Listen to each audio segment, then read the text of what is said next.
As a leader, it's really important to know where you're sitting in comparison to all of your peers, especially when it comes to the way that you're caring for your employees. My name's John. I'm with Remodel Health, and we actually help employers care better for their teams. And today I'm going to talk about the cost to provide health benefits to university employees.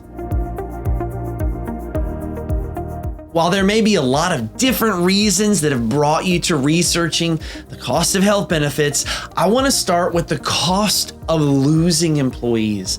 The data shows me that you're likely researching this because you want to find or keep top talent on your team.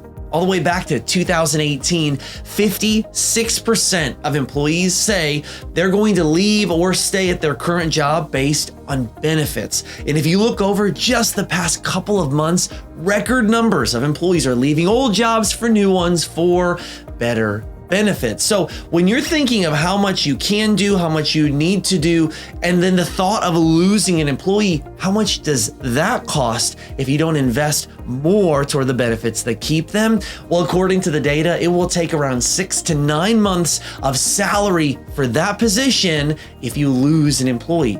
That means that the salary you're paying, 50 to 75% of that total cost if you lose that employee and don't use benefits to retain them. This is a very, very big number, and this is certainly the very first part of the total cost of health benefits for university employees. The next cost that we need to look at for the cost of health benefits is the cost of overpaying, which we all know the pain of. We've been doing it for years. But if you actually look at the data over the past 22 years, 2 decades, do you know what the average rate increase year over year over year is?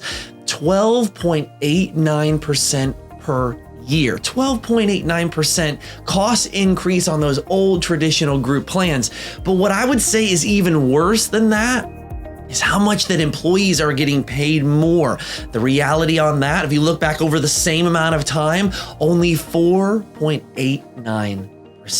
So that means the cost of health insurance and then how much more employees are getting paid are not aligning together. This is unsustainable. In fact, it means the cost of health insurance has gone up 3 times faster than the cost that you're actually paying your employees. This is very, very crucial for us to understand not only the cost that we're actually losing employees, but the cost of overpaying. We need to look up a better way. The final cost of health benefits we need to look at right now is the cost of savings. And I know that sounds a little counterintuitive, but I want to make sure you know, over these last 22 years of very bad data that we've been looking at, the past decade, we've seen an incredible new development in a delivery style of health benefits. It's gained so much traction. The Department of Labor has projected 800,000 employers over the next 3 to 5 years will leave group plans into something called managed individual. And you know what this is like? It's very similar to the same way that pension plans all left in the 1980s and were replaced by 401ks. The same basic principle of instead of having a one-size-never-fits-all group plan, you get people onto plans that fit them best. But do you know what's amazing about this? It's not just the personal plans, it's unlocked savings. It's being able to upgrade your plans and make your money go further. Check out this graph right here.